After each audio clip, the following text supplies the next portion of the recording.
kita kembali ke kanal Prakito TV.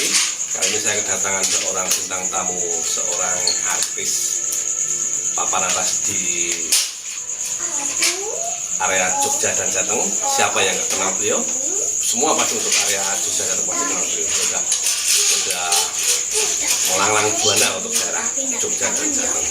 Oke, tanpa basa-basi kita sambut bintang tamu kita kali ini, Jeffrey Arjana. Selamat malam Jeffrey. Ya, selamat malam. Gimana kabarnya?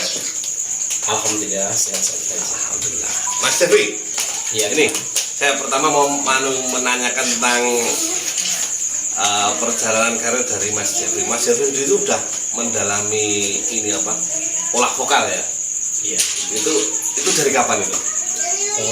Awal mulanya saya suka untuk di vokal ya, di nyanyi terutama ya. Nah. Itu awal mulanya itu kalau basicnya itu sejak kecil sih, tapi awal mulanya saya suka. Dulu pertama itu saya sukanya itu malah di religi. Nah, Waktu saya sekolah di SMA itu di religi. Nah, terus dengan berjalannya waktu, karena ya kondisi mungkin apa itu namanya yang sering didengar iya.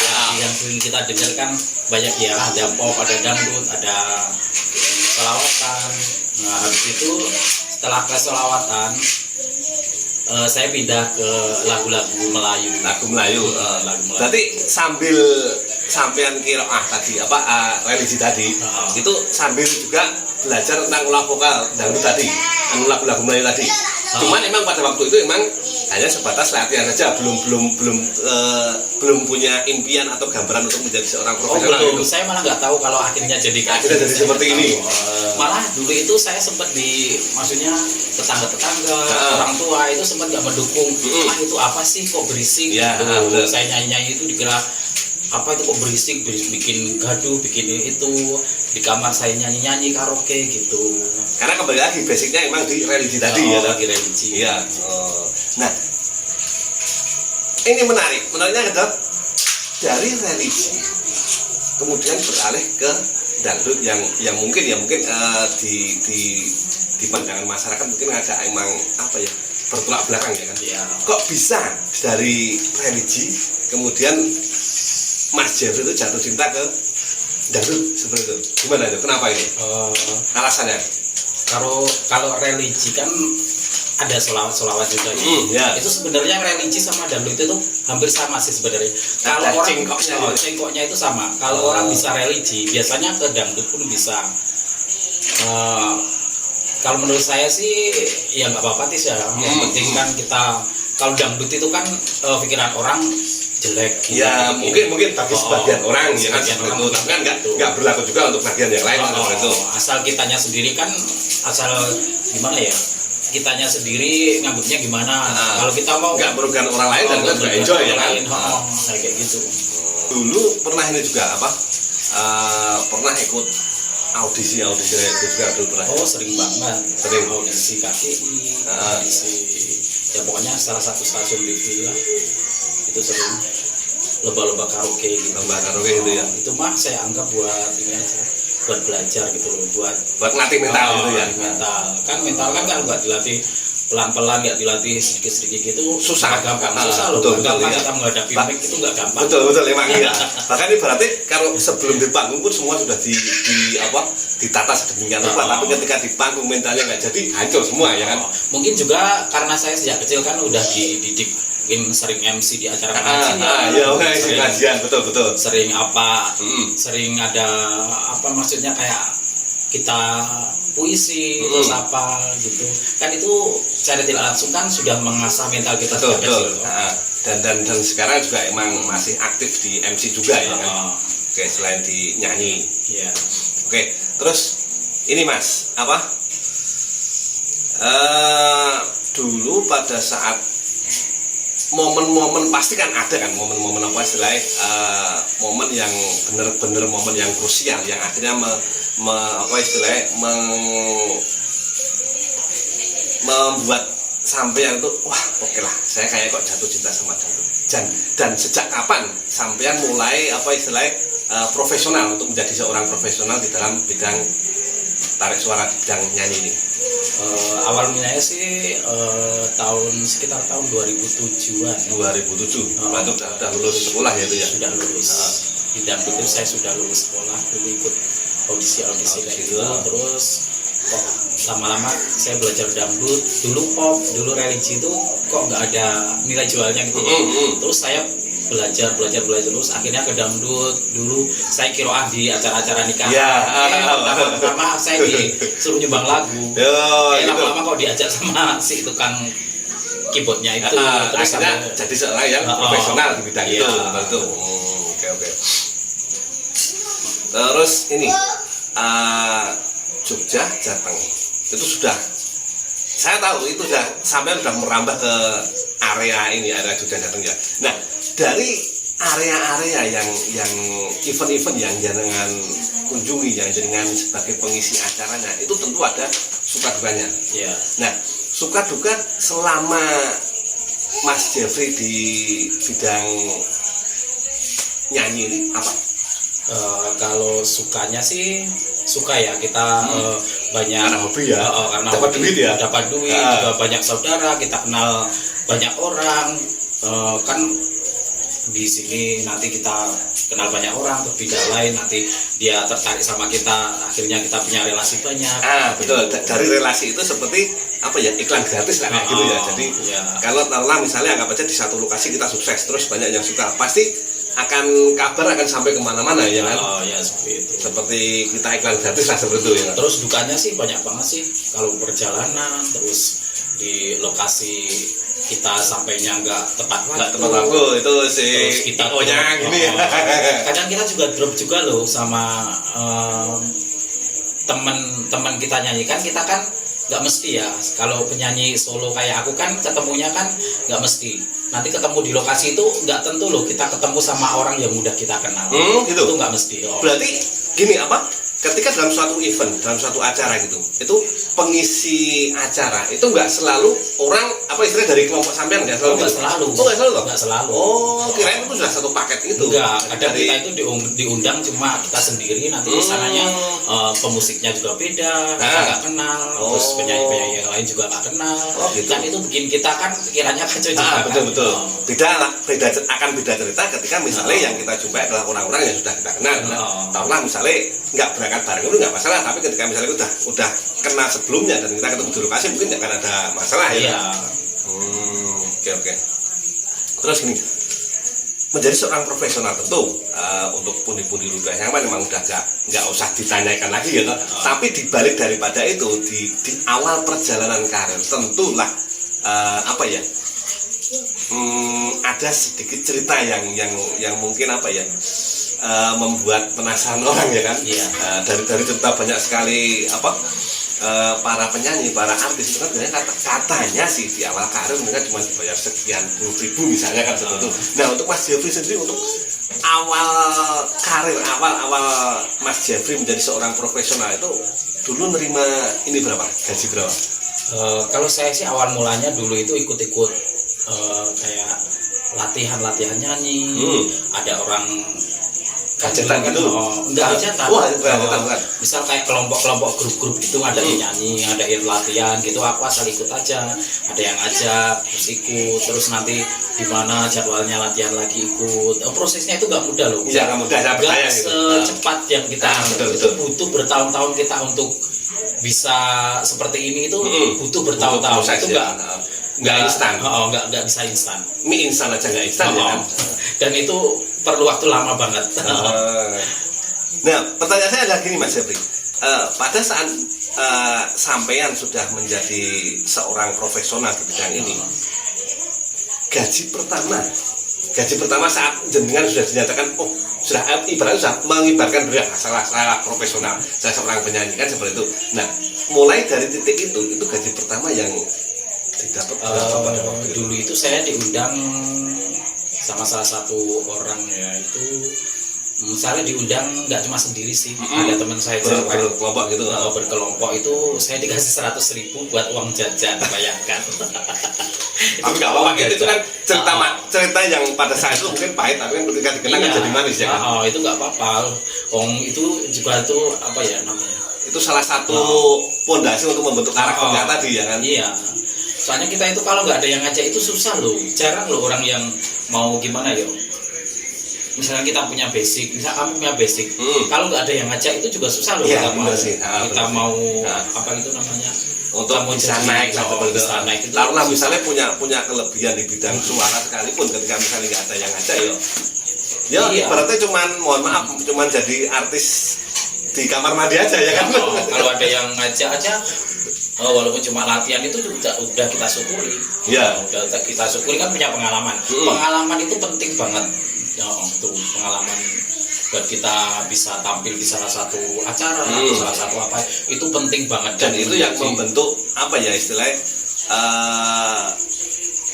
kita gak grogi gitu ya. Itu buat itu juga untuk belajar. Mas Jeffrey sering tampil di Jogja TV juga ya pada saat itu ya? Ya kan sih sering. Nah, sering cuman karena mungkin karena akhir-akhir ini kan emang pandemi ini mungkin nggak apa istilahnya beberapa job mungkin harus di cancel dulu ya kan. Jogja TV, AD TV. Ya, saya juga sering dulu lihat sampai yang di wah ini Mas Jeffrey Ardana ini di TV. Terus ini Mas Jeffrey kalau untuk apa ya? Untuk duet sendiri, duet yang paling fenomenal menurut Mas Jeffrey itu duet dengan siapa? Yang paling berkesan ya? Paling berkesan. Tahun 2019 saya pernah duet sama salah satu artis dari Jawa Timur, Tasya Rosmala. Di acara itu salah satu acara pernikahan orang Magelang sana. Itu bos dari Magelang sana. Itu anaknya punya hajatan pernikahan, akhirnya ngundang karena orang kaya ya. Jadi job pada saat itu emang lokasinya di Magelang sana. Di Magelang di Artos. Artos itu. Ya.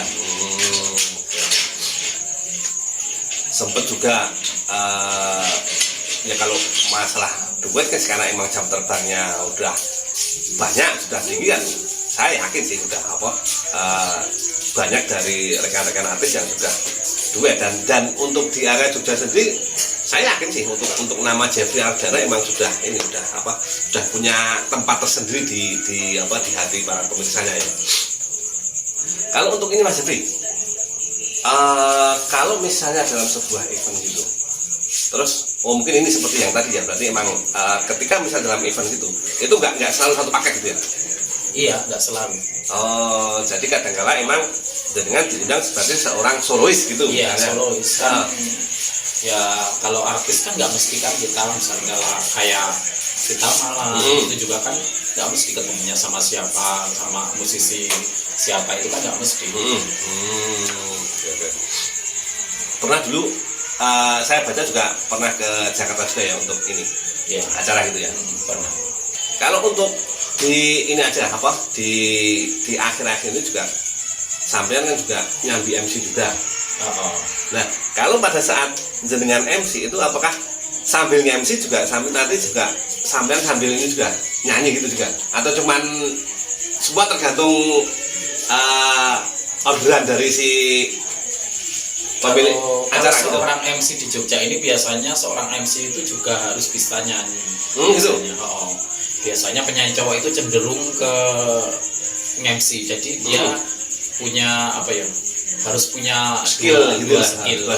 Biasanya kalau kita diundang salah satu grup itu, kalau penyanyi cowok di Jogja ini harus bisa MC juga, soalnya kan nanti dia harus ngatur waktunya itu jadi ketika misalnya anggap aja misalnya dalam sebuah hajatan gitu kan, nanti kan tentu kan ada ini acara istirahat gitu kan ya. Jadi untuk ngatur temponya itu emang harus multi talent gitu ya, sebagai MC maupun sebagai penyanyi gitu ya. Ya seperti itu.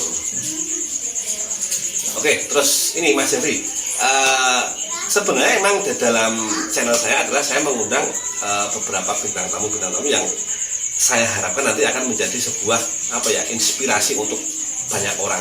Nah, untuk menjadi sebuah inspirasi tentulah semua pengalaman yang mungkin tidak mengenakan dalam tanda kutip, terus kemudian nanti juga step by stepnya gimana, terus sampai dengan nanti di puncaknya itu kan emang semua kan harus harus di share juga ke orang.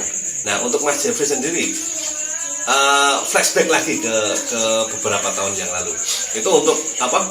Perjalanan karir sendiri itu, apakah menurut Mas Jeffrey itu emang diberi kemudahan atau ada batu sandungan, atau emang semua flat aja alias ngalir gitu aja?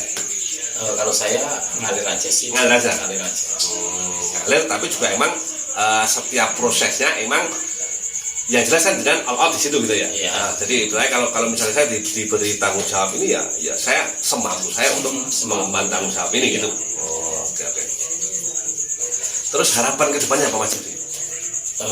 Utamanya untuk industri dangdut ini. Harapan saya sih kalau untuk industri dangdut itu supaya bisa lebih gimana ya, lebih banyak yang orang suka gitu. Ya.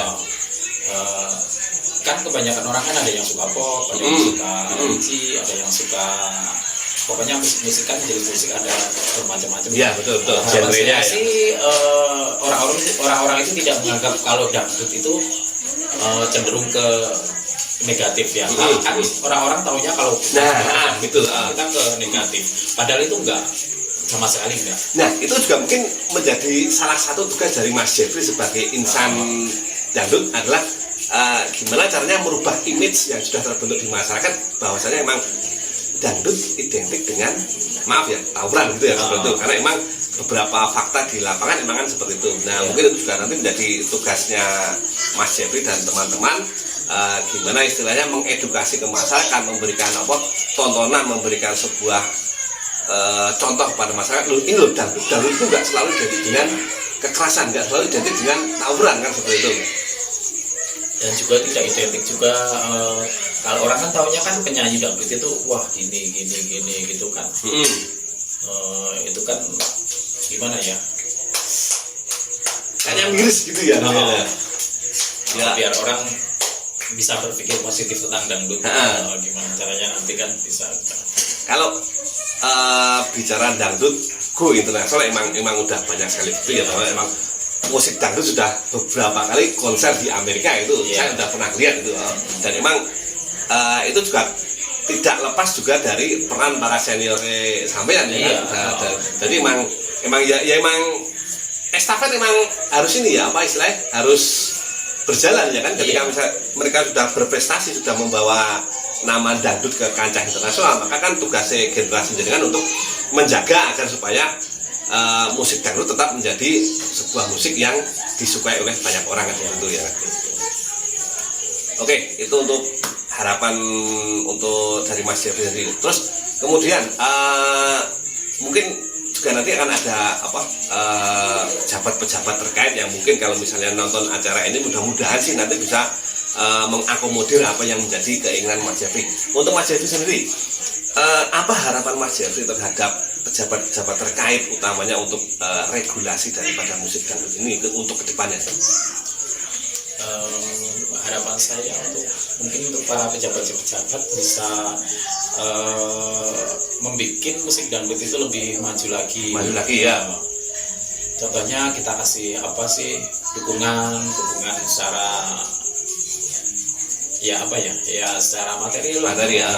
Kalau untuk apa istilahnya, untuk dukungan dari utamanya dari swasta udah ada ya kan, dengan adanya beberapa audisi ya kan, dengan adanya contoh aja di stasiun SCTV maupun Indonesia itu udah mereka support banget terhadap musik dangdut ya kan. Dan emang juga banyak juga bukti bahwa emang insan-insan dangdut yang all out di situ, yang mendedikasikan hidupnya di situ, ternyata emang juga mereka udah menjadi seorang yang sukses kan gitu ya, menjadi seorang jutawan bahkan miliarder kan seperti itu, menjadi bahkan mereka itu tidak belum tentu mereka itu punya sekolah yang tinggi, belum tentu mereka dari pendidikan yang lebih tinggi. Terus akhirnya kan dia dari ke dangdut bisa mengangkat dia betul. Kayak gitu. Dan ya intinya menjadi seorang yang sukses di jalur dangdut kan seperti itu ya. Oke Mas Jeffrey, bincang-bincang yang sangat menarik, mungkin akan kita lanjutkan nanti di video berikutnya, mengingat memang sudah waktunya sudah nggak memungkinkan lagi, meskipun nanti juga mudah-mudahan sih nanti kedepannya kita punya waktu lagi untuk bisa collab seperti ini lagi. Oke Mas Henry, gitu aja. Terima kasih. Untuk pemirsa sekalian, mohon maaf apabila ada salah kata, kurang sopan dalam membawakan acara. Saya akhiri. Assalamualaikum warahmatullahi wabarakatuh.